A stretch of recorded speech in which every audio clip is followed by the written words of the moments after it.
بسم الله الرحمن الرحيم والحمد لله رب العالمين والصلاة والسلام على رسول خير خلقه محمد وعلى آله وصحبه أجمعين. سبحانك لا علم لنا إلا ما علمتنا إنك أنت العليم الحكيم. ربي زدني علما ربي زدني علما ربي زدني علما ربي شرح لي صدري ويسر لي أمري واحلل عقدة من لساني يفقه قولي. واليأس من الله تعالى كفر لأنه لا ييأس من روح الله إلا القوم الكافرون. والأمن من الله تعالى كفر لأنه لا يأمن من مكر الله إلا القوم الخاسرون. یہاں سے مصنف رحمہ اللہ فرماتے ہیں کہ اللہ کی ذات سے مایوس ہو جانا بھی کفر ہے۔ یہ جملہ مشہور ہے، زبان زد عام ہے کہ مایوسی کفر ہے۔ تو اللہ کی رحمت سے مایوس ہو جانا یہ کفر ہے، چاہے دنیاوی معاملات میں یا اخروی معاملات میں۔ دنیاوی معاملات میں کہ کوئی کام ایسا ہو، کوئی معاملہ ایسا ہو جس میں کوئی شخص اللہ سے نا امید ہو جائے کہ یہ کام تو ممکن ہی نہیں، یہ کام ہو ہی نہیں سکتا، اس کا مطلب ہے کہ وہ اللہ کی قدرت پر اسے یقین نہیں ہے۔ رب العالمین ہر چیز پر قادر ہے، ہر کام دنیا میں ممکن ہے اور سب کچھ ہو سکتا ہے اگر اللہ چاہے۔ تو کسی کام سے نا امید ہو جانا، دنیاوی کسی معاملے سے نا امید ہو جانا، یہ بھی کفر ہے۔ اسی طرح اخروی معاملے میں کسی کام سے مایوس ہو جانا، انسان اپنی مغفرت سے نا امید ہو جائے، وہ یہ سمجھے کہ میں بہت گناہ گار ہوں، میری بخشش نہیں ہوگی، وہ اور نا امید ہو جائے، تو یہ بھی کفر ہے۔ اس وجہ سے کہ جب انسان نا امید ہو جاتا ہے تو پھر وہ نیک اعمال نہیں کرتا، وہ سمجھتا ہے کہ ویسے بھی میں نے جہنم میں جانا ہے تو پھر نیک اعمال کیوں کروں، اپنے آپ کو مشقت میں کیوں ڈالوں، دنیا تو اپنی مرضی کی گزاروں، آخرت میں جو عذاب ہے وہ تو ویسے بھی ہونا ہے۔ اس لیے یہ مایوسی کفر ہے کہ انسان کو اعمال سے دور کر دیتی ہے۔ تو فرمایا کہ مایوسی جو ہے یہ کفر ہے۔ تو اللہ سے مایوس دنیاوی معاملات میں یا اخروی معاملات میں اگر اللہ سے کوئی شخص مایوس ہو جائے تو یہ کفر ہے۔ کیوں کفر ہے؟ اس لیے کہ قرآن مجید میں رب العالمین نے فرمایا کہ اللہ کی رحمت سے صرف کافر لوگ ہی نا امید ہوتے ہیں، اس لیے مایوسی کفر ہے۔ اسی طرح اللہ کے عذاب سے مامون ہو جانا، اللہ کے عذاب سے بے خوف ہو جانا، یہ بھی کفر ہے۔ اس لیے کہ جب کوئی شخص اللہ کے عذاب سے بے خوف ہو جاتا ہے، اللہ کی پکڑ سے بے خوف ہو جاتا ہے، تو وہ شخص بھی اعمال کو چھوڑ دیتا ہے، اور اس کا مطلب یہ ہے کہ میں جتنی مرضی گناہ کروں رب العالمین مجھے عذاب نہیں دے گا، تو یہ قرآن اور حدیث کے خلاف ہے یہ عقیدہ۔ اس لیے اللہ کے عذاب سے بے خوف ہونا یہ بھی کفر ہے۔ اس لیے کہ رب العالمین قرآن مجید میں فرماتے ہیں کہ اللہ کی پکڑ سے صرف خسارے والے لوگ ہی بے خوف ہوتے ہیں، اللہ کے عذاب سے خسارے والے لوگ ہی بے خوف ہوتے ہیں۔ جو کامیاب لوگ ہوتے ہیں وہ اللہ کے عذاب سے بے خوف نہیں ہوتے، وہ اللہ کے عذاب سے ڈرتے ہیں۔ اس لیے نبی علیہ السلام نے فرمایا کہ الایمان بین الخوف والرجاء، ایمان نام ہے خوف اور امید کے درمیانی کیفیت کا نام ہے۔ خوف اور امید کے درمیانی جو کیفیت ہے اس کو ایمان کہتے ہیں۔ یعنی ایمان اسے کہتے ہیں کہ بندے کو رب العالمین کی رحمت کی امید بھی ہو اور ساتھ ساتھ رب العالمین کے عذاب کا خوف بھی ہو، یعنی اسے یہ بھی ڈر ہو کہ کہیں مجھے عذاب نہ ہو جائے، اور اللہ کی رحمت سے یہ بھی امید ہو کہ رب العالمین مجھے معاف فرما دیں گے، تو یہ ایمان ہے۔ اس لیے اللہ کی رحمت سے مایوس ہونا اور اللہ کے عذاب سے بے خوف ہونا، یہ دونوں چیزیں کفر ہے۔ تو فرماتے ہیں وَالْيَأْسُ مِنَ اللَّهِ تَعَالَى كُفْرٌ، اللہ تعالیٰ کی رحمت سے مایوس ہونا کفر ہے۔ لِأَنَّهُ لَا يَيْأَسُ مِن رَوْحِ اللَّهِ إِلَّا الْقَوْمُ الْكَافِرُونَ، اس لیے کہ اللہ کی رحمت سے مایوس نہیں ہوتے مگر کافر لوگ۔ وَالْأَمْنُ مِنَ اللَّهِ تَعَالَى كُفْرٌ، اسی طرح اللہ تعالیٰ سے بے خوف ہو جانا یعنی اللہ کے عذاب سے بے خوف ہو جانا بھی کفر ہے۔ لِأَنَّهُ لَا يَأْمَنُ مِن مَكْرِ اللَّهِ إِلَّا الْقَوْمُ الْخَاسِرُونَ، اس لیے کہ اللہ کے عذاب سے بے خوف نہیں ہوتے مگر خسارے والے لوگ۔ فإن قيل الجزم بأن العاصي يكون في النار يأس من الله تعالى وبأن المطيع يكون في الجنة آمن من الله تعالى فيلزم أن يكون المعتزلي كافرا مطيعا كان وعاصيا لأنه إما آمن أو آيس، ومن قواعد أهل السنة والجماعة أنه لا يكفر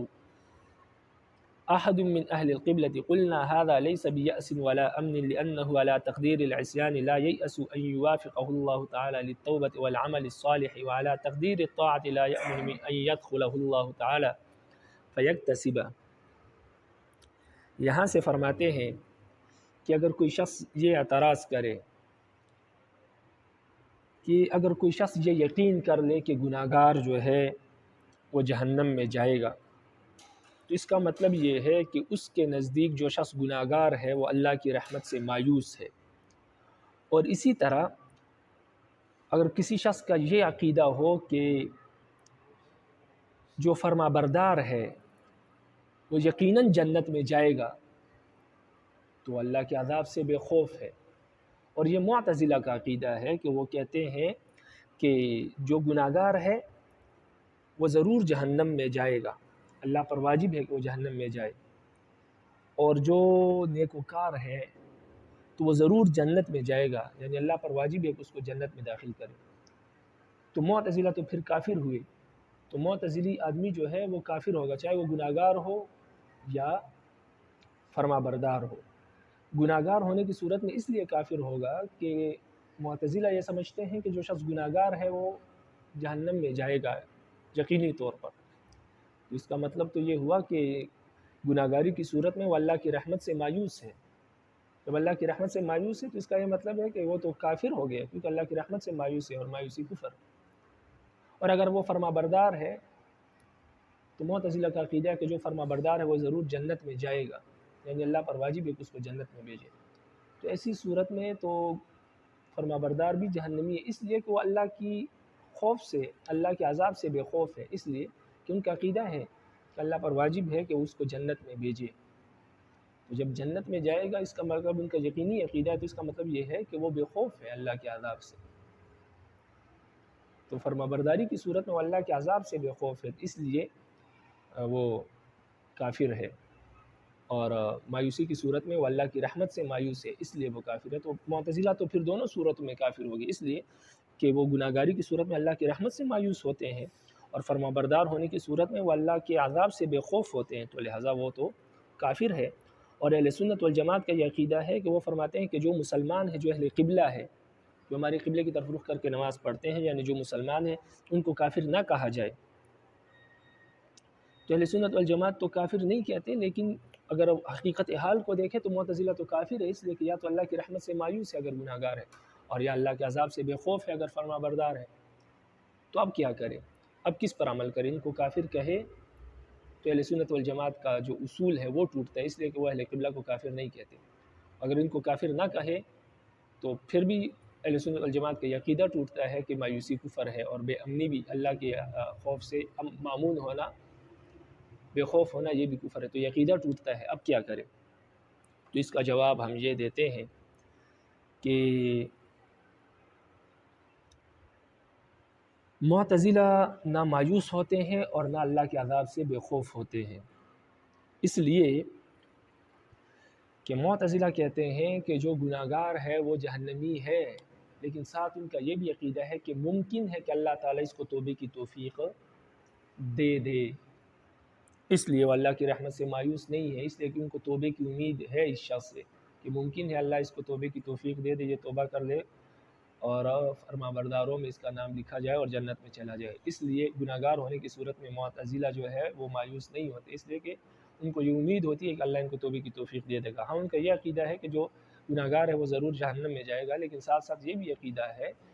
کہ اللہ اس کو توبے کی توفیق دے سکتا ہے، اس کو توبے کی توفیق مل جائے، ممکن ہے، تو ان کو توبے کی امید رہتی ہے، اس لیے وہ مایوس نہیں ہوتے گناہگار ہونے کی صورت میں بھی، تو لہٰذا مایوسی تو نہیں ہے۔ تو لہٰذا یہ کہنا کہ معتزلہ گناہگار ہونے کی صورت میں مایوس ہوتے ہیں، یہ بات درست نہیں ہے۔ جب مایوس نہیں ہوتے تو گناہگاری کی صورت میں معتزلہ کافر نہیں ہوتے۔ اور اگر فرما بردار ہو تو ان کا یہ عقیدہ ہے کہ فرما بردار جو ہوگا وہ جنت میں ضرور جائے گا، لیکن ساتھ ساتھ ان کو یہ بھی خطرہ ہوتا ہے، ان کا یہ بھی عقیدہ ہے کہ یہ بھی خطرہ ہے کہ کہیں ایسا نہ ہو کہ یہ شخص گناہ میں پڑ جائے اور جو ہے اللہ کی عبادت کو اور فرما برداری اور نیکیوں کو کیا کر دے، چھوڑ دے، تو اس کی بھی امید ہے۔ تو اس لیے نیکوکار ہونے کی صورت میں بھی وہ بے خوف نہیں رہتے، ان کو یہ خوف ہوتا ہے کہ ممکن ہے کہ اس سے گناہ سرزد ہو جائے، گناہ گار ہو جائے، فاسق ہو جائے۔ تو اس لیے فرما برداری کی صورت میں بھی وہ اللہ کے خوف سے، اللہ کے عذاب سے بے خوف نہیں ہوتے۔ تو لہٰذا جب اللہ کے عذاب سے بے خوف نہیں ہوتے تو کافر نہیں۔ تو معتزلہ جو ہے وہ نہ مایوسی کی گناہ گار ہونے کی صورت میں مایوس ہوتا ہے، اور نہ فرما بردار ہونے کی صورت میں وہ بے خوف ہوتے ہیں۔ تو لہٰذا یہ کہنا کہ گناہ گار ہونے کی صورت میں وہ مایوس ہوتے ہیں اور فرما بردار ہونے کی صورت میں وہ بے خوف ہوتے ہیں، تو لہٰذا یہ کافر ہے، تو یہ بات درست نہیں ہے۔ اس لیے کہ نہ مایوسی کی صورت میں وہ کافر ہوتے ہیں، نہ گناہ گار ہونے کی صورت میں وہ مایوس ہوتے ہیں، اور نہ فرما بردار ہونے کی صورت میں وہ بے خوف ہوتے ہیں۔ تو لہٰذا جب نہ مایوسی ہے اور نہ بے خوفی ہے ان کی طرف سے، تو لہٰذا وہ کافر نہیں ہے۔ تو لہٰذا یہ جو اعتراض ہے یہ درست نہیں۔ تو کتاب کو دیکھ کے فرماتے ہیں فَإِن قِيلَ، اگر یہ کہا جائے کہ الجزم بأن العاصی یکون فی النار، اگر یہ کہا جائے کہ اور کسی شخص کا یہ عقیدہ ہو کہ جو گناہ گار ہے وہ جہنم میں جائے گا، تو جو یأس من اللہ تعالی، تو پھر تو گناہ گار ہونے کی صورت میں وہ اللہ کی رحمت سے مایوس ہے۔ وَبِأَنَّ الْمُطِيعَ يَكُونُ فِي الْجَنَّةِ، اور یہ بھی عقیدہ ہو کہ جو فرما بردار ہے وہ جنت میں جائے گا، تو ایسی صورت میں تو آمن من اللہ تعالی، ایسی صورت میں تو اللہ کے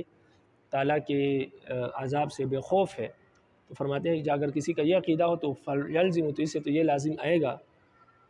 کہ يَكُونَ الْمُعْتَزِلَةُ كَافِرًا مُطِيعًا كَانَ وَعَاصِيًا، کہ معتزلہ تو کافر ہوں گے، پھر معتزلی آدمی کافر ہوگا چاہے وہ فرما بردار ہو یا گناہ گار ہو، لأنہ، اس وجہ سے کہ لأنہ اما آمن او عائس، اس لیے کہ یا تو وہ امن والا ہوگا یا مایوس ہوگا۔ اس کی تفصیل بتا چکا ہوں کہ امن والا کیسے ہوگا، کیونکہ ان کا عقیدہ ہے کہ جو فرما بردار ہے وہ ضرور جنت میں جائے گا، اور عائس یعنی نا امید اس لیے ہے کہ ان کا عقیدہ ہے کہ جو شخص گناہ گار ہے وہ جہنم میں جائے گا۔ تو پھر تو معتزلی کو کافر کہنا چاہیے، چاہے وہ فرما بردار ہو یا گناہ گار ہو، اس لیے کہ یا تو وہ مامون ہے اللہ کے عذاب سے یا مایوس ہے۔ مامون فرما برداری کی صورت میں ہے، اور عائس مایوس نافرمانی کی صورت میں۔ ومن قواعد اہل سنت والجماعہ، اور اہل سنت والجماعت کے اصولوں میں سے یہ بات بھی ہے کہ اللہ یکفر احد من اہل القبلہ، کہ اہل قبلے میں سے کسی کی تکفیر نہ کی جائے، کسی کو کافر نہ کہا جائے۔ تو اب ہم کیا کریں؟ معتزلہ کو کافر کہیں تو اہل سنت والجماعت کو اصول ٹوٹتا ہے، اگر ان کو کافر نہ کہیں تو پھر ہمارا یہ عقیدہ ٹوٹتا ہے کہ مایوسی کفر ہے اور اللہ کے عذاب سے بے خوف ہونا کفر ہے، تو کیا کہیں؟ فرماتے ہیں کہ اس سوال کا اور اس اعتراض کا جواب یہ ہے، قلنا، ہم کہتے ہیں اس سوال کے جواب میں کہ ھذا لیس بیأس ولا امن، کہ یہ کوئی مایوسی اور کوئی مامون نہیں ہے، یعنی یہ عقیدہ رکھنا کہ گناہ گار جہنم میں جائے گا اور فرما بردار جنت میں جائے گا، تو اس میں کوئی مایوسی اور کوئی اللہ کے عذاب سے بے خوفی نہیں ہے۔ لأنه على تقدیر العصیان لا یأس ان یوافق اللہ تعالی للتوبۃ والعمل الصالح، اس لیے کہ گناہ گار ہونے کی صورت میں معتزلی اس بات سے مایوس نہیں ہوتا کہ اللہ تعالیٰ اس کو توبے کی اور عمل صالح کی توفیق دے گا، اس کو اس بات کی امید ہوتی ہے کہ اس کو توبے اور عمل صالح کی توفیق مل سکتی ہے، تو لہٰذا وہ مایوس نہیں ہے، اللہ کی رحمت سے مایوس نہیں ہے۔ اگر اس کو توبے اور عمل صالح کی توفیق مل گئی تو اللہ کی رحمت مل جائے گی، تو لہٰذا وہ مایوس نہیں ہے، اس کو یہ امید ہے کہ مجھے توبے کی توفیق مل سکتی ہے اور عمل صالح کی توفیق مل سکتی ہے۔ وعلى تقدیر الطاعة لا يأمن من ان يخذله اللہ تعالی فيكتسب، اور فرما بردار ہونے کی صورت میں وہ اس بات سے بے خوف نہیں ہے کہ اللہ تعالیٰ اس کو ذلیل کر دے گا، یعنی وہ پھسل جائے گا اور گناہ گار ہو جائے گا، فیکتسب، اور گناہ کر لے گا، تو اس بات سے وہ بے خوف نہیں ہے فرما بردار ہونے کی صورت میں کہ اللہ تعالیٰ اس کو ذلیل کرے، فیکتسب، اور وہ گناہ کا ارتکاب کر لے۔ تو لہٰذا کوئی اطاعت کی صورت میں وہ بے خوفی نہیں ہے اور گناہ گار ہونے کی صورت میں مایوسی نہیں ہے، تو لہٰذا جب مایوسی اور بے خوفی نہیں ہے تو معتزلہ کافر نہیں ہے، چاہے معتزلی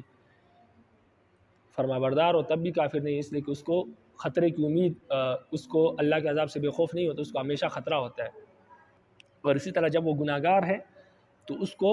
یہ امید رہتی ہے کہ اللہ تعالیٰ اس کو توبہ اور عمل صالح کی توفیق دے دے گا۔ وبهذا يظهر الجواب لما قيل أن المعتزلة إذا ارتكب كبيرة لازم أن يصير كافرا ليأسي من رحمة الله والاعتقاد أنه ليس بمؤمن، وذلك لأن لا نسلم أن اعتقاد استحقاق النار يستلزم اليأس، وإن اعتقاد عدم إيمان المفسر بمجموع التصديق والإقرار والعمل الصالح بناء على أن انتفاع العمل يوجب الكفر هذا۔ فرماتے ہیں کہ ہمارے اس جواب سے ان اعتراضات کے جواب بھی ہو گئے، یعنی ہمارے اس جواب سے بہت سے اعتراضات حل ہو گئے، یعنی یہ اعتراض بھی حل ہو گیا کہ جو کہا جاتا ہے کہ معتزلہ جب گناہ کبیرہ کرے، یعنی اس اعتراض کا بھی جواب ہو گیا۔ اگر کوئی یہ اعتراض کرے کہ جب معتزلہ جب گناہ کبیرہ کرتا ہے تو کافر ہو جاتا ہے، اس لیے کہ کافر ہونے کی صورت میں وہ اللہ کی رحمت سے مایوس ہوتا ہے، اور ان کا عقیدہ ہے کہ جو گناہ کبیرہ کرے وہ مومن نہیں رہتا، تو لہٰذا اس وجہ سے وہ گناہ کبیرہ کے ارتکاب سے کافر ہو جاتا ہے۔ کیوں؟ اس لیے کہ ان کے نزدیک جو کافر ہے وہ اللہ کی رحمت سے مایوس ہے، کیونکہ ان کے نزدیک جو گناہ کبیرہ کے ارتکاب کرنے والا ہے وہ جہنم میں جائے گا ضرور، تو لہٰذا وہ اللہ کی رحمت سے مایوس ہے۔ اور ساتھ ساتھ ان کا یہ بھی عقیدہ ہے کہ گناہ کبیرہ کرنے سے انسان مومن نہیں رہتا، تو جب مومن نہیں رہتا تو پھر کافر ہونا چاہیے۔ تو فرماتے ہیں کہ یہ اعتراض اس کا بھی جواب ہو گیا ہمارے اس جواب سے۔ اس کا جواب اس طرح ہوا کہ ہم یہ تسلیم نہیں کرتے کہ اگر کوئی شخص کسی کے جہنمی ہونے کا استحقاق ہو، کسی کا جہنمی ہونے کے عقیدہ رکھنے سے مایوسی لازم نہیں آتی، اس لیے کہ معتزلہ کا اگر یہ عقیدہ ہے کہ کوئی گناہ کبیرہ کرنے والا جہنم میں جائے گا اور وہ جہنم کا مستحق ہے، تو اس سے یہ لازم نہیں آتا کہ وہ مایوس ہے، اس لیے کہ ان کو یہ امید رہتی ہے توبے اور عمل صالح کی، تو اس وجہ سے یہ اعتراض بھی حل ہو گیا۔ اور جو یہ کہا ہے کہ معتزلہ کا یہ عقیدہ ہے کہ جو شخص گناہ کبیرہ کے ارتکاب کرتا ہے وہ مومن نہیں رہتا، تو اس وجہ سے جب مومن نہیں ہے تو کافر ہے، تو فرماتے ہیں کہ کسی کا یہ عقیدہ رکھنا کہ گناہ کبیرہ کے ارتکاب سے ایمان نہیں رہتا، وہ ایمان جس کی انہوں نے تفسیر کی ہے تصدیق بالقلب، اقرار باللسان اور عمل بالصالح سے، تو فرماتے ہیں ایسی صورت میں اگر کسی کے عدم ایمان کا کوئی عقیدہ رکھے تو اس سے کفر لازم نہیں آتا، اس لیے کہ ان کے نزدیک جب کوئی شخص عمل صالح نہیں کرتا، گناہ کبیرہ کرتا ہے تو وہ ایمان سے نکل جاتا ہے معتزلہ کے نزدیک، لیکن کافر نہیں ہوتا۔ ان کے نزدیک المنزلۃ بین المنزلتین ہے، یعنی وہ کفر اور ایمان کے درمیان رہتا ہے، نہ وہ مومن ہوتا ہے نہ وہ کافر ہوتا ہے، اس لیے کہ ان کے نزدیک ایمان تین چیزوں کا نام ہے: تصدیق بالقلب، اقرار باللسان اور عمل بالارکان، تو لہٰذا جب اس نے عمل بالارکان کو چھوڑ دیا، نیک عمل کو چھوڑ دیا، تو لہٰذا یہ ایمان سے نکل گیا، لیکن کافر بھی نہیں ہوا۔ کافر تب ہوگا جب تینوں کو چھوڑے گا۔ تو لہٰذا اگر کوئی یہ اعتراض کرے کہ معتزلہ جب گناہ کبیرہ کرتے ہیں تو کافر ہو جاتے ہیں، اس لیے کہ ایک تو وہ اللہ کی رحمت سے مایوس ہوتے ہیں کیونکہ ان کا عقیدہ ہے کہ گناہ گار جہنم میں جائے گا، اور دوسرا تو یہ مایوسی ہے، اور دوسرا یہ ہے کہ مومن جو گناہ کبیرہ کے ارتکاب کرتا ہے وہ ان کے نزدیک مومن نہیں رہتا، تو اس وجہ سے وہ کافر ہونے چاہیے۔ تو فرماتے ہیں کہ نہیں، پہلی بات تو یہ کہ ہم یہ تسلیم نہیں کرتے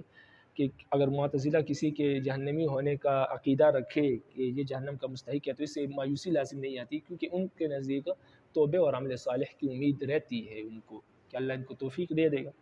اور اسی طرح اگر وہ کسی کے عدم ایمان کا عقیدہ رکھتے ہیں تو اس سے اس کا کفر لازم نہیں آتا، اس لیے کہ ان کے نزدیک ایمان تین چیزوں کا نام ہے، تو لہٰذا جب عمل صالح چھوڑتا ہے تو مومن نہیں رہتا لیکن کافر بھی نہیں ہوتا، کیونکہ ان کے نزدیک المنزلۃ بین المنزلتین تیسرا درجہ ہے، وہ اس میں چلا جاتا ہے۔ تو فرماتے وہ بہذا یظہر الجواب، ہمارے اس جواب سے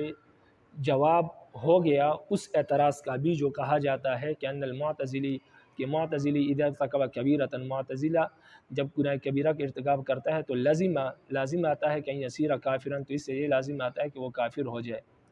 یأسی من رحمت اللہ تعالیٰ، اس لیے کہ وہ اللہ کی رحمت سے مایوس ہو جاتا ہے، اللہ کی رحمت سے مایوس ہوتا ہے گناہ گار ہونے کی صورت میں،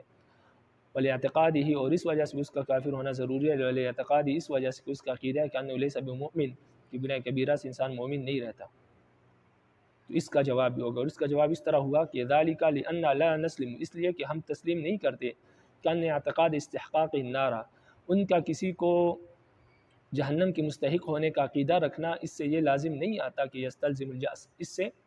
مایوس ہونا لازم نہیں آتا، اور کسی کے عدم ایمان کا عقیدہ رکھنا اس ایمان کا جس کی تفسیر وہ کرتے ہیں تصدیق، اقرار اور عمل بالارکان کے مجموعے کے ساتھ، تو اس ایسے عدم ایمان کا عقیدہ رکھنے سے بھی کوئی شخص کافر نہیں ہوتا، معتزلہ کافر نہیں ہوتے، اس بنا پر کہ ان انتفاع اعمال یوجب الکفر، کہ ایسی صورت میں کہ وہ اگر اعمال نہ کرے تو کافر ہو جائے، اس لیے کہ ان کے نزدیک المنزلۃ بین المنزلتین ایک تیسرا درجہ ہے۔ تو یہ کہتے ہیں کہ ہماری اس تقریر سے جواب ظاہر ہو جاتا ہے اس سے اعتراض کا جو کیا جاتا ہے کہ معتزلی جب کبیرہ گناہ کا ارتکاب کرتا ہے تو اس کا کافر ہونا لازم آئے گا، اس کے اللہ کی رحمت سے نا امید ہونے کی وجہ سے اور اس کے اعتقاد رکھنے کی وجہ سے کہ وہ مومن نہیں ہے۔ اور یہ جواب کا ظہور اس لیے ہے کہ ہم تسلیم نہیں کرتے کہ اس کے استحقاق نار کا اعتقاد نا امیدی کو مستلزم ہے، اور اس کے عدم ایمان کے اعتقاد اس ایمان جس کی تفسیر کی گئی ہے تصدیق اور اقرار اور عمل صالح کے مجموعے سے بنا کرتے ہوئے اعمال کی انتفاع پر کفر کو واجب کرتا ہے، اس کو محفوظ کر لیں۔ تو لہٰذا اس اعتراض کا بھی جواب ہو گیا۔ آگے فرماتے والجمع بین قولہم لا یکفر احد من اہل القبلۃ وقولہم لا یکفر من قال بخلق القرآن او استحالة الرؤیة او سب الشیخین او لعنہما وامثال ذلك مشکل۔ معتزلہ فرماتے ہیں کہ اہل سنت والجماعت، معتزلہ نہیں بلکہ یہاں سے مصنف اور شارح فرماتے ہیں کہ اہل سنت والجماعت کا یہ عقیدہ ہے کہ جو اہل قبلہ ہے ان کو کافر نہ کہا جائے، لیکن ساتھ ساتھ یہ بھی عقیدہ ہے کہ کوئی شخص اگر قرآن کو مخلوق کہے تو وہ کافر ہے، اور کوئی شخص اگر اللہ تعالیٰ کے دیدار کو ناممکن سمجھے تو وہ بھی کافر ہے۔ اسی طرح کوئی شخص شیخین کو گالی دے، ان کی گستاخی کرے، ان پر لعن طعن کرے، شیخین سے مراد ابوبکر اور عمر رضی اللہ عنہ ہے، کہ ان کی کوئی گستاخی کرے، ان کو گالیاں دے، ان پر سب و شتم یا لعن طعن کرے تو وہ کافر ہے۔ فرماتے ہیں کہ اس کا جواب مشکل ہے، کہ ایک طرف تو یہ لوگ کہتے ہیں اہل سنت والجماعت کہ کوئی شخص اگر اہل قبلہ میں سے ہو، مومن ہو، تو اس کو کافر نہ کہا جائے، اور ساتھ یہ بھی کہتے ہیں کہ اگر کوئی شخص قرآن کو مخلوق کہے وہ کافر ہے، کوئی شخص اللہ کے دیدار کا منکر ہو تو وہ کافر ہے، کوئی شخص شیخین کو گالی دے، لعن طعن کرے تو کافر ہے۔ تو اب یہ ہم کیا کریں؟ فرماتے ہیں کہ اس کا جواب مشکل ہے، اب اس کا کیا جواب دے، اس لیے کہ ایک تو یہ لوگ اہل قبلہ ہے، ہمارے قبلے کی طرف رخ کر کے نماز پڑھتے ہیں، تو لہٰذا اس کو کافر تو نہیں کہہ سکتے، یہ بھی اہل سنت والجماعت کا عقیدہ ہے۔ اور ساتھ ساتھ یہ بھی ہے کہ اہل سنت والجماعت یہ بھی کہتے ہیں کہ جو قرآن کو مخلوق کہے اس کو کافر کہو، جو اللہ تعالیٰ کے دیدار کا منکر ہو اس کو کافر کہو، جو شیخین کو گالی دے، لعن طعن کرے، گستاخی کرے، اس کو کافر کہو۔ تو اب ہم کیا کریں؟ ایک طرف یہ کہتے ہیں کہ اہل قبلہ کو کافر نہ کہو، دوسری طرف کہتے ہیں ان لوگوں کو کافر کہو، تو کیا کرے؟ فرماتے ہیں کہ اس قول میں تطبیق جو ہے یہ ناممکن ہے۔ اہل سنت والجماعت کے اس طرح کے اقوال اور اس طرح کے مسائل میں تطبیق کیا ہے؟ مشکل ہے، ناممکن ہے، اور اس کا جواب بھی ممکن نہیں کہ اب ہم کیا کریں، کیا جواب دیں اس سوال کا، کہ اگر کوئی ہم سے یہ سوال کرے کہ ایک طرف آپ کہتے ہیں کہ اہل قبلہ کو کافر نہ کہو، دوسری طرف آپ ان لوگوں کو کافر کہتے ہیں جو شیخین کو گالی دے، جو خلق قرآن کو مخلوق کہے، اللہ تعالیٰ کے دیدار کا منکر ہو، تو کیا جواب دے؟ تو مصنف نے کہا یہ بات بہت مشکل ہے۔ تو مصنف نے تو اس کو مشکل کہہ کر چھوڑ دیا ہے، لیکن اس کا جواب یہ ہے کہ کوئی مشکل نہیں ہے۔ اہل قبلہ سے مراد صرف یہ نہیں ہے کہ ہمارے قبلے کی طرف رخ کر کے نماز پڑھتے ہو، اہل قبلہ سے مراد یہ ہے کہ جو مسلمان ہو اس کو کافر نہ کہو، اور جو شخص قرآن کو مخلوق کہے تو یہ تو قرآن کے واضح آیات کا منکر ہے، تو لہذا جب منکر ہے تو یہ کافر ہو گیا۔ اسی طرح جو اللہ تعالیٰ کے دیدار کو محال اور ناممکن سمجھے تو وہ بھی کافر ہے۔ اسی طرح جو شخص شیخین کو گالی دے تو گویا ابوبکر اور صدیق جن کے فضائل نبی علیہ السلام نے بیان کیے، قرآن نے جن کے فضائل بیان کیے، ان کو کافر کہنا اصل میں قرآن اور حدیث کا انکار ہے، تو لہٰذا یہ کافر ہے۔ تو اہل قبلہ کا جو اہل سنت والجماعت کہتے ہیں کہ اہل قبلہ کو کافر نہ کہ اس سے مراد مسلمان ہے۔ اہل قبلہ ایک اصطلاح ہے، یہ مطلب نہیں ہے کہ صرف ہمارے قبلے کی طرف رخ کر کے نماز پڑھتے ہو، تو لہٰذا اہل قبلہ سے مراد مسلمان ہے۔ جو مسلمان کو کافر نہ کہے، اور یہ لوگ اس کو اہل سنت والجماعت کافر کہتے ہیں اس لیے کہ یہ مسلمان نہیں رہتے جب یہ عقیدہ رکھتے ہیں، بے شک قبلے کی طرف رخ کر کے نماز پڑھتے ہو، تو لہٰذا کوئی مشکل نہیں ہے۔ بہرحال جواب ہم نے دے دیا، لیکن صاحب کتاب نے صرف وہ مشکل کہہ کے اس کو چھوڑ دیا ہے۔ تو فرماتے ہیں والجمع بین قولہم لا يكفر احد من اہل القبلة وقولهم يكفر من قال بخلق القرآن واستحالة الرؤيا او سب الشیخین او لعنہما وامثال ذلك مشکل۔ فرماتے ہیں کہ تطبیق کرنا اس قول کے درمیان کہ اہل قبلہ میں سے کسی کی تکفیر نہ کی جائے، اور اس قول کے درمیان کہ جو شخص قرآن کو مخلوق کہے وہ کافر ہے، جو اللہ کی دیدار کو محال سمجھے وہ کافر ہے، جو شیخین کو گالی دے ان پر لعن طعن کرے یہ کافر ہے۔ فرماتے ہیں ان دو اقوال میں، اس طرح کے اقوال میں تطبیق کرنا، امثال ذالک، اور اس طرح کے اور اقوال میں تطبیق کرنا، ان اقوال میں اور اس طرح کے اور اقوال میں تطبیق کرنا، فرماتے ہیں مشکل، یہ بہت مشکل بات ہے کہ اب ہم کیا کریں۔ لیکن جواب میں نے دے دیا، اس سے بات واضح ہو جاتی ہے کہ یہ لوگ کافر نہیں، اور اہل قبلہ یہ ایک اصطلاح ہے، اس سے مراد مسلمان ہے۔ آگے فرماتے ہیں وتصدیق الکاہن بما یخبرہ عن الغیب کفر۔ فرماتے ہیں کاہن جو غیب کی خبریں دیتا ہے، اس کے غیب کی خبروں کی تصدیق کرنا یہ کفر ہے۔ کاہن جو غیب کی خبریں دیتا ہے، ان خبروں کی تصدیق کرنا، جو غیب کی باتیں بتاتا ہے ان غیب کی باتوں میں اس کو سچا کہنا، یہ کفر ہے۔ کاہن کسے کہتے ہیں؟ تو کاہن کہتے ہیں جو آنے والے زمانے میں جو واقعات اور حوادث رونما ہوں گے اس کی خبریں دے، اور یہ دعویٰ کرے کہ اس کو اسرار اور رموز سے یہ واقف ہے، یعنی اس کو یہ معلوم ہوتا ہے کہ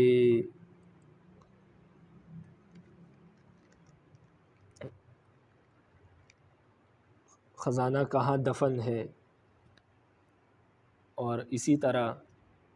خزانہ کہاں دفن ہے، دل میں جو باتیں ہیں میں دل کی باتوں کو جانتا ہوں، اسی طرح چھپی ہوئی چیزوں کو جانتا ہوں، تو یعنی ویدعی معرفت الاسرار، اسرار اور رموز کے جاننے کا یہ دعویٰ کرے کہ میں چھپی ہوئی چیزوں کو جانتا ہوں، دل کی باتوں کو جانتا ہوں، خزائن اور خزانے جہاں پر دفن ہے مجھے معلوم ہے کہاں پر ہے، اس طرح کی اور بہت سی چیزوں کا دعویٰ کرے، اور اسی طرح علم غیب سے واقف ہونے کا دعویٰ کرے، تو اس کو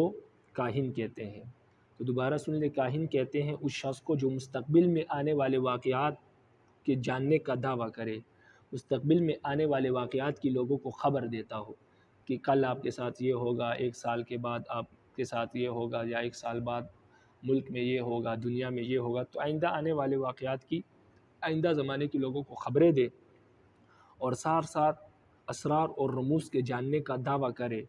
اسرار اور رموز سے مراد دل کی باتوں کے جاننے کا دعویٰ کرے، اور چھپی ہوئی چیزوں کو جاننے کا دعویٰ کرے، اور اس کے ساتھ ساتھ علم غیب کا دعویٰ کرے۔ تو کاہن میں تین باتیں ہوتی ہیں، ایک تو وہ آنے والے زمانے کی خبریں دیتا ہے، دوسرا وہ اسرار و رموز کے جاننے کا دعویٰ کرتا ہے، اور نمبر 3 وہ علم غیب کے جاننے کا دعویٰ کرتا ہے۔ تو لہٰذا اگر کوئی شخص اس کو کاہن کہتے ہیں، تو یہ کاہن اگر آنے والے واقعات کی خبریں دے اور غیب کی باتوں کی خبریں دے، اور کوئی شخص اس کی تصدیق کرے، تو یہ تصدیق کرنے والا کافر ہو جائے گا۔ تو یہی کہا کہ کاہن جو غیب کی خبریں دیتا ہے ان باتوں میں کاہن کی تصدیق کرنا یہ کفر ہے، اس لیے کہ نبی علیہ السلام نے فرمایا کہ جو شخص کاہن کے پاس آئے اور اس کی تصدیق کرے ان باتوں میں جو وہ باتیں کہہ رہا ہے، جو مستقبل کی اور غیب کی باتیں وہ کر رہا ہے، ان باتوں کی تصدیق کرنا یہ کفر ہے۔ یہ کفر ہے ان تمام شریعت کا جو شریعت اللہ تعالیٰ نے محمد رسول اللہ صلی اللہ علیہ وسلم پر نازل کی ہے۔ تو نبی علیہ السلام نے فرمایا جو کاہن کے پاس آئے اور کاہن کی تصدیق کرے ان باتوں میں جو وہ غیب کی خبریں دے رہا ہے، تو یہ اللہ تعالیٰ نے جو شریعت محمد صلی اللہ علیہ وسلم پر نازل کی اس شریعت کا انکار ہے۔ آگے مصنف فرماتے ہیں کہ عرب میں کچھ کاہن تھے جو معرفت کا دعویٰ کرتے تھے اور کہتے تھے کہ ہمیں غیب کی خبریں ہیں، ہمیں غیب کی باتیں معلوم ہیں، ہم غیب سے مطلع ہیں، لیکن ساتھ ساتھ وہ یہ کہتے تھے کہ یہ غیب کی خبریں ہمیں خود معلوم نہیں بلکہ جنات ہمارے تابع ہیں اور یہ جنات ہمیں بتاتے ہیں۔ یعنی ان کا یہ عقیدہ تھا کہ جنات غیب کی خبریں، جنات غیب کو جانتے ہیں، اور عام لوگوں کا بھی یہ عقیدہ تھا، اور آج کل بھی بعض لوگوں کا یہ عقیدہ ہے جاہل لوگوں کا کہ جنات غیب کو جانتے ہیں۔ تو وہ لوگوں کو کہتے تھے کہ یہ باتیں ہمیں جنات بتاتے ہیں، اور جنات جو ہے وہ غیب کو جانتے ہیں۔ تو اس لیے وہ کاہن جو تھے وہ لوگوں کو غلط ملت باتیں بتاتے تھے، مستقبل پہ آنے والے واقعات کی خبریں دیتے تھے، غیب کی باتیں بتاتے تھے، اور کہتے تھے کہ یہ جنات ہمیں بتاتے ہیں اور جنات ہمارے تابع ہیں۔ اور بعض کا یہ دعویٰ تھا کہ وہ اپنے عقل اور اپنے فہم کو استعمال کر کے یہ غیبی امور حاصل کرتے ہیں، یعنی یہ غیب کی باتیں وہ سوچ و فکر کر کے یہ غیب کی باتیں وہ معلوم کر لیتے ہیں اپنے غور و فکر سے، یعنی اس کا ذہن اتنا تیز ہے کہ ذہن کو حرکت دینے سے اور ذہن پر غور و فکر کرنے سے ان کو غیب کی باتیں معلوم ہو جاتی ہے۔ فرماتے ہیں بعض ایسے بھی تھے، تو لہٰذا جس اعتبار سے بھی، چاہے وہ یہ کہے کہ جنات میرے تابع ہیں، یا وہ یہ کہے کہ میں اپنی سوچ و فکر سے غیب معلوم کر لیتا ہوں، جس طرح بھی وہ غیب کا دعویٰ کرے تو وہ شخص کافر ہے، اور اگر کوئی شخص اس کی تصدیق کرے تو وہ بھی کافر ہو جائے گا۔ تو یہاں تک کتاب کو دیکھیں، فرماتے ہیں کہ تصدیق الکاہن بما یخبرہ عن الغیب کفر، فرماتے ہیں کاہن کی تصدیق کرنا ان باتوں میں جو وہ غیب کی خبریں بتاتا ہے کفر ہے، یعنی غیب کی باتوں میں کاہن کی تصدیق کرنا کفر ہے۔ اس لیے کہ نبی علیہ السلام نے فرمایا کہ من اتی کاہنا فصدقہ بما یقول فقد کفر بما انزل اللہ تعالی علی محمد، اس لیے کہ نبی علیہ السلام نے فرمایا جو کسی کاہن کے پاس آئے اور کاہن کی تصدیق کرے ان باتوں میں جو وہ کہہ رہا ہے، تو گویا اس نے کفر کیا اس تمام شریعت کا جو اللہ تعالیٰ نے محمد صلی اللہ علیہ وسلم پر نازل کی ہے۔ والکاہن هو الذي يخبر عن الكون في المستقبل الزمان ويدعي معرفة الاسرار ومطالعة الغیب، اور فرماتے ہیں کہ کاہن اس شخص کو کہتے ہیں جو آنے والے مستقبل زمانے میں آنے والے واقعات کی خبریں دیتا ہے، مستقبل کے واقعات کی خبریں دیتا ہے، آنے والے واقعات کی خبریں دیتا ہے۔ وَيَدَّعِي مَعْرِفَةَ الْأَسْرَارِ، اور اسرار اور رموز کے جاننے کا دعویٰ کرتا ہے، اور غیب کو جاننے کا دعویٰ کرتا ہے، یعنی وہ کہتا ہے مجھے معلوم ہے کہ کل کیا ہوگا، سال بعد کیا ہوگا، تو وہ خبریں دیتا ہے ان چیزوں کی، تو غیب کی خبریں دیتا ہے اور دعویٰ کرتا ہے کہ اس کو اسرار رموز معلوم ہے اور غیب کی خبریں اس کو معلوم ہے، یعنی غیب کو جانتا ہے، تو ایسا شخص کاہن ہے۔ تو ایسے شخص کی باتوں کی ایسا شخص اگر غیب کی باتیں بتائے اور اس کی کوئی تصدیق کرے تو کافر ہو جاتا ہے۔ وَكَانَ فِي الْعَرَبِ كُهْنَةٌ يَدْعُونَ مَعْرِفَةَ الْأُمُورِ، اور فرماتے ہیں کہ عرب میں کچھ کاہن تھے جو امور کو جاننے کا دعویٰ کرتے تھے، یعنی غیب کے جاننے کا دعویٰ کرتے تھے۔ فَمِنْهُمْ مَنْ كَانَ يَزْعُمُ أَنَّ لَهُ رَأْيًا مِنَ الْجِنِّ وَتَابِعَةً يُلْقَى إِلَيْهِ الْأَخْبَارُ، ان میں سے بعض کاہن ایسے تھے جو یہ گمان رکھتے تھے کہ ان کو جنات میں دسترس حاصل ہے، ان کو جنات پر دسترس حاصل ہے، اور یہ جنات ان کے تابع ہیں، اور یہ جنات ان کو یہ خبریں بتاتے ہیں، یہ جنات ان کی طرف یہ خبریں القاء کرتے ہیں، ان کو بتاتے ہیں، اور پھر وہ آگے لوگوں کو بتاتے ہیں، وہ لوگوں کو یہ کہتے تھے۔ وَمِنْهُمْ مَنْ كَانَ يَزْعُمُ كَأَنَّهُ يَسْتَدْرِكُ الْأُمُورَ بِفَهْمِهِ فِبَحْمٍ أُعْطِيَهُ، اور بعض ان میں سے یہ ایسے تھے جو کہتے تھے کہ یہ غیبی امور وہ اپنے خداداد فہم کے ذریعے جان لیتے ہیں، یعنی یہ غیبی امور وہ اپنے عقل کے ذریعے سے، اپنے غور و فکر سے، جو خدا نے ان کو فہم و عقل دیا ہے، خداداد عقل کے ذریعے سے یہ غیبی امور وہ جان لیتے ہیں، یعنی ان کو اللہ نے ایسی عقل دی ہے، ایسی فکر دی ہے کہ وہ فکر اور غور سے غیبی امور جان لیتے ہیں۔ تو بہرحال جیسا بھی دعویٰ کرے وہ کاہن ہے، اور اس کی تصدیق کرنے والا کافر ہے، اور وہ خود بھی کافر ہے۔ والمنجم اذا ادعى العلم بالحوادث الآتية فهو مثل الكاهن، اور فرماتے ہیں اسی طرح جو نجومی ہے وہ بھی آنے والے واقعات کے جاننے کا دعویٰ کرے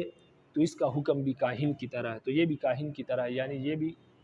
اس کا حکم بھی کاہن والا ہے، یعنی یہ بھی کافر ہے اور اس کی تصدیق کرنے والا بھی کافر ہے۔ نجومی اس کو کہتا ہے جو ستاروں میں دیکھ کر کہتا ہے کل یہ ہوگا اور یہ ہوگا وہ ہوگا، اگر وہ یقین کے ساتھ یہ دعویٰ کرے اور کوئی اس کی تصدیق کرے تو کافر ہو جائے گا۔ تو فرماتے ہیں کہ والمنجم اذا ادعى العلم بالحوادث الآتیہ فهو مثل الکائن، فرماتے ہیں نجومی جب وہ آنے والے زمانے کے یا آنے والے واقعات کے جاننے کا دعویٰ کرے، یعنی غیب کا دعویٰ کرے، فهو مثل الکاہن، تو یہ بھی کاہن کی طرح ہے۔ وبالجملة العلم بالغیب امر تفرد به اللہ تعالی لا سبیل الیہ للعباد ولا بإعلام منه أو إلهام بطريق المعجزة أو الكرامة أو إرشاد إلى الاستدلال بالأمارات فما يمكن في ذلك، ولذا ذكر الفتاوى أن قول القائل عند رؤية حالة القمر بكونه مطر مدعيا علم الغيب لا بعلامته كفرا۔ فرماتے ہیں کہ خلاصہ کلام یہ ہے، حاصل کلام یہ ہے کہ علم غیب ایسی چیز ہے کہ جس کے ساتھ اللہ تعالیٰ کی ذات متفرد ہے، یعنی علم غیب صرف اللہ تعالیٰ کی صفت ہے، مخلوق میں سے کسی بندے کو علم غیب حاصل نہیں ہے اور نہ کسی کی یہ صفت ہو سکتی ہے۔ یہ اللہ تعالیٰ کی صفات میں سے ایک صفت ہے اور اللہ تعالیٰ کے شایان شان ہی ہے، مخلوق میں سے کوئی اللہ کا شریک نہیں ہے علم غیب میں۔ تو لہٰذا تمام علوم غیب جو ہے وہ صرف اللہ تعالیٰ کی ذات کو حاصل ہے اور اللہ تعالیٰ علم غیب ہے، کسی بندے کو علم غیب تک کوئی رسائی حاصل نہیں ہے۔ ہاں مگر اس صورت میں کہ اللہ تعالیٰ اس کو بتا دے، یعنی بذریعہ وحی اللہ تعالیٰ اگر کسی کو غیب کی خبر بتا دے تو یہ الگ بات ہے۔ تو انبیاء کو غیب کی خبریں بتائی جاتی ہیں وحی کے ذریعے، او الہام، یا بعض لوگوں کو الہام کے ذریعے سے بتائی جاتی ہے، جیسے انبیاء کے دل پر وحی کر دی جاتی تھی، یا بعض صلحاء اور علماء اور بزرگان دین کے دلوں میں رب العالمین کوئی بات ڈال دیتے ہیں، جیسے قرآن مجید میں آیا وَأَوْحَيْنَا إِلَىٰ أُمِّ مُوسَىٰ، ہم نے موسیٰ علیہ السلام پر وحی، موسیٰ علیہ السلام کی والدہ کی طرف الہام کیا کہ اس کو صندوق میں ڈال دو، صحیح ہے۔ تو یہ الہام کے ذریعے سے بعض اوقات غیب کی خبر بتا دی جاتی ہے، بطریق المعجزہ، یا بعض اوقات معجزے کے طریقے پر، معجزے کے طور پر کسی کو کوئی بات بتا دی جاتی ہے یا کرامت کے طور پر بتا دی جاتی ہے، تو یہ الگ بات ہے، تو یہ غیب نہیں ہے، بلکہ یہ تو اللہ نے بتایا ہے تو معلوم ہوا ہے۔ غیب تو اس کو کہتا ہے کہ انسان خود بخود یہ دعویٰ کرے کہ مجھے غیب کی چیزیں معلوم ہے، غیب کی باتیں مجھے معلوم ہوتی ہے۔ تو لہٰذا غیب، اللہ علم غیب جو ہے اللہ کی صفت ہے، اللہ کے سوا کسی بندے کی علم غیب تک رسائی نہیں ہے۔ ہاں اگر اللہ خود بتا دے وحی کے ذریعے سے یا الہام کے ذریعے سے یا معجزے کے طور پر یا کرامت کے طور پر تو یہ الگ بات ہے۔ تو فرماتے ہیں کہ حاصل کلام یہ ہے وَبِالْجُمْلَةِ عَلِمُ بِالْغَيْبِ أَمْرٌ تَفَرَّدَ بِهِ اللَّهُ تَعَالَى لَا سَبِيلَ إِلَيْهِ لِلْعِبَادِ إِلَّا بِإِعْلَامٍ مِّنْهُ أَوْ إِلْهَامٍ بِطَرِيقِ الْمُعْجِزَةِ أَوْ الْكَرَامَةِ۔ فرماتے ہیں حاصل کلام یہ ہے کہ علم غیب ایسی چیز ہے جس کے ساتھ اللہ تعالیٰ متفرد ہے، اس کی جانب بندوں کو کوئی رسائی نہیں ہے مگر اللہ تعالیٰ کی جانب سے بذریعہ وحی بتا دیا جائے یا معجزے کے ذریعے سے الہام کیا جائے یا کرامت کے طریقے پر اللہ تعالیٰ کی طرف سے الہام کر دیا جائے تو یہ الگ بات ہے۔ تو فرماتے ہیں علم غیب اللہ تعالیٰ کی صفت ہے اور مخلوق کو علم غیب تک کوئی رسائی حاصل نہیں ہے مگر یہ کہ اللہ تعالیٰ بتا دے، یعنی بذریعہ وحی کیا وہ الہام، یا اللہ تعالیٰ الہام کر دے۔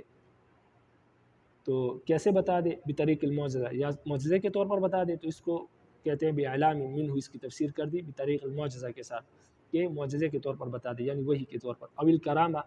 اور الہام کی تشریح کر دی کرامت کے ساتھ، یعنی الہام ہو کس طور پر؟ کرامت کے طور پر، یعنی کسی پر کرامت ظاہر ہو اور اس کی کرامت ایسی ظاہر ہو کہ اس کو رب العالمین نے کوئی الہام کر دیا ہے۔ تو بہرحال علم غیب اللہ کی صفت ہے، مخلوق کی جو ہے علم غیب میں کوئی رسائی نہیں ہے، کوئی عمل دخل نہیں ہے مگر اللہ تعالیٰ بذریعہ وحی بتا دے انبیاء کو یا اولیاء اور بزرگان دین کو بطور الہام کے کوئی غیب کی خبر بتا دے تو یہ الگ بات ہے، اللہ تعالیٰ کی طرف سے ہے، یہ علم غیب نہیں ہے، یہ اللہ تعالیٰ نے بتایا تو معلوم ہوا ہے۔ وَلِذَا ذُكِرَ فِي الْفَتَاوَى أَنَّ قَوْلَ الْقَائِلِ عِنْدَ رُؤْيَةِ حَالَةِ الْقَمَرِ يَكُونُ مَطَرٌ مُدَّعِيًا عِلْمَ الْغَيْبِ لَا بِعَلَامَتِهِ كُفْرٌ۔ اسی وجہ سے فرمایا ہے کہ فتاویٰ کی کتابوں میں یہ بات موجود ہے کہ اگر کوئی شخص چاند کے ارد گرد حلقہ دیکھ لے، یعنی جس کو کھنڈ کہتے ہیں، چاند کے ارد گرد کھنڈ دیکھ لے، یعنی باریک سا بادل جو چاند کے ارد گرد گھوما ہو، تو وہ علامت ہوتی ہے کہ ابھی مزید بادل آنے والے ہیں اور بارش ہوگی۔ تو کوئی شخص اگر چاند کے ارد گرد کھنڈ دیکھ لے، باریک بادل دیکھ لے، اور وہ کہے کہ بارش ہوگی، لیکن ساتھ ساتھ یہ دعویٰ کرے کہ میں غیب جانتا ہوں، اس وجہ سے نہیں کہ اس علامت کو دیکھ کر میں نے کہا کہ بارش ہوگی۔ اگر وہ یہ کہے کہ بارش ہوگی، لیکن کوئی اگر اس سے پوچھے کہ آپ کو کیسے معلوم ہے کہ بارش ہوگی، تو وہ کہے کہ یہ چاند کے ارد گرد جو حلقہ ہے بادل کا، یہ اس وقت آتا ہے جب مزید بادل آنے ہوتے ہیں اور بارش ہونی ہوتی ہے، تو یہ تو علامت کے ذریعے سے اس نے بتایا نا کہ میں نے یہ علامت دیکھا تو اس سے مجھے معلوم ہوا کہ بارش ہوگی، تو یہ تو ٹھیک ہے۔ لیکن اگر کوئی شخص یہ کہے کہ چاند کے ارد گرد حلقہ دیکھ کر وہ کہے کہ بارش ہوگی، اور کوئی اس سے پوچھے کہ آپ کو کیسے معلوم کہ بارش ہوگی، تو وہ کہے کہ اس لیے کہ میں غیب جانتا ہوں، تو کافر ہو جائے گا۔ تو فرماتے ہیں اگر کوئی چاند کے ارد گرد حلقہ دیکھ لے، کھنڈ دیکھ لے بادل کا، اور ساتھ یہ دعویٰ کرے کہ میں غیب جانتا ہوں اس لیے میں کہتا ہوں کہ بارش ہوگی، تو کافر ہوگا۔ لیکن اگر کوئی شخص یہ کہے کہ میں نے اس علامت کو دیکھا اور اس سے مجھے معلوم ہوا کہ بارش ہوگی اس علامت کے ذریعے سے، میں کوئی غیب شیب نہیں جانتا، تو کافر نہیں ہوگا۔ تو اس سے معلوم ہوا کہ کوئی شخص اگر غیب کے جاننے کا دعویٰ کرے اور اس کی بنیاد پر کوئی بات کہے تو کافر ہو جائے گا، لیکن اگر کوئی شخص علامت کو دیکھ کر کہے کہ بارش ہوگی یا کوئی ایسی آنے والا واقعہ ہوگا تو وہ کافر نہیں ہوگا۔ اس کی مثال عام طور پر یہ ہے جیسے محکمہ موسمیات والے کہتے ہیں کہ کل بارش ہونے کا امکان ہے، تو وہ یہ نہیں کہتے بارش ہوگی، وہ کہتے ہیں امکان ہے۔ تو وہ امکان جو کہتے ہیں وہ اس بنیاد پر نہیں کہتے کہ وہ کہتے کہ ہمیں علم غیب معلوم ہے، بلکہ وہ کہتے ہیں کہ فلاں علاقے پر فلاں علاقے میں بادل ہے اور ہواؤں کے ساتھ چل رہے ہیں، تو ہوا کی رفتار کو وہ دیکھتے ہیں، تو ہوا کی رفتار کو دیکھ کر وہ کہتے ہیں کہ اتنے گھنٹوں بعد یا ایک دن بعد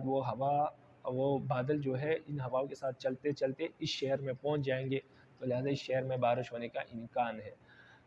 تو یہ علامت کے طور پر وہ کہتے ہیں، علم غیب کے دعویٰ نہیں کرتے، علم غیب کے طور پر وہ نہیں کہتے، تو لہذا اس لیے محکمہ موسمیات والوں کو کافر نہیں کہہ سکتے، اس لیے کہ وہ علم غیب کا دعویٰ نہیں کرتے، وہ بلکہ کہتے ہیں کہ ان علامات کو دیکھ کر معلوم ہوتا ہے کل بارش ہوگی۔ لیکن اگر کوئی شخص علم غیب کا دعویٰ کرے اور کہے کہ کل بارش ہوگی اس لیے کہ مجھے غیب کا علم ہے، تو وہ کافر ہو جائے گا۔ تو یہ فرق ہے۔ اگر کوئی شخص علامات کو دیکھ کر کسی آنے والے واقعے کا ذکر کر دے کہ یہ میرے خیال میں یہ ہوگا یا اس بات کے امکان ہے، تو وہ تو کافر نہیں ہے، اس لیے کہ اس نے صغرا کبرا کو ملایا اور علامات کو دیکھ کر بات کہی۔ لیکن اگر کوئی شخص علم غیب کے دعوے کی بنیاد پر کہے کہ کل یہ بات ہوگی یا یوں ہوگا، تو وہ کافر ہے، اس لیے کہ وہ غیب کا دعویٰ کرتا ہے۔ تو فرماتے وَلِهَذَا ذُكِرَ، فرماتے اسی وجہ سے کہ علم غیب کا دعویٰ کرنے والا کافر ہوتا ہے، فرماتے اسی وجہ سے فتاویٰ کی کتابوں میں یہ بات ذکر کی گئی ہے کہ أَنَّ قَوْلَ الْقَائِلِ عِنْدَ رُؤْيَةِ حَالَةِ الْقَمَرِ بِكَوْنِ مَطَرًا مُدَّعِيًا عِلْمَ الْغَيْبِ لَا بِعَلَامَتِهِ كُفْرٌ، فرماتے اسی وجہ سے فتاویٰ میں یہ بات مذکور ہے کہ چاند کے گرد کھنڈ دیکھنے والا شخص کا یہ کہنا کہ بارش ہوگی حالانکہ وہ غیب جاننے کا دعویٰ کرتا ہو، علامت کی وجہ سے یہ بات نہ کہی ہو، تو یہ کفر ہے۔ یعنی یہ کہے کہ بارش ہوگی اور اس کے ساتھ ساتھ یہ بھی دعویٰ کرتا ہو کہ میں علم غیب جانتا ہوں، تو یہ کفر ہے۔ لا بعلامتی کفرن، یعنی وہ کہتا ہے میں غیب جانتا ہوں اس لیے کہتا ہوں کہ بارش ہوگی، اس وجہ سے نہیں کہتا ہوں کہ اس علامت کو دیکھا ہے، فرماتے ہیں کہ یہ کفر ہوگی۔ لیکن اگر کوئی شخص ایسا ہے کہ جو کہتا ہے کہ نہیں اس علامت کو دیکھ کر میں نے کہا کہ بارش ہوگی، تو پھر ایسی صورت میں وہ کافر نہیں ہے، اس کو کافر نہیں کہا جائے گا۔ لیکن جو علم غیب کے دعوے کی بنیاد پر کہے تو وہ کافر ہے۔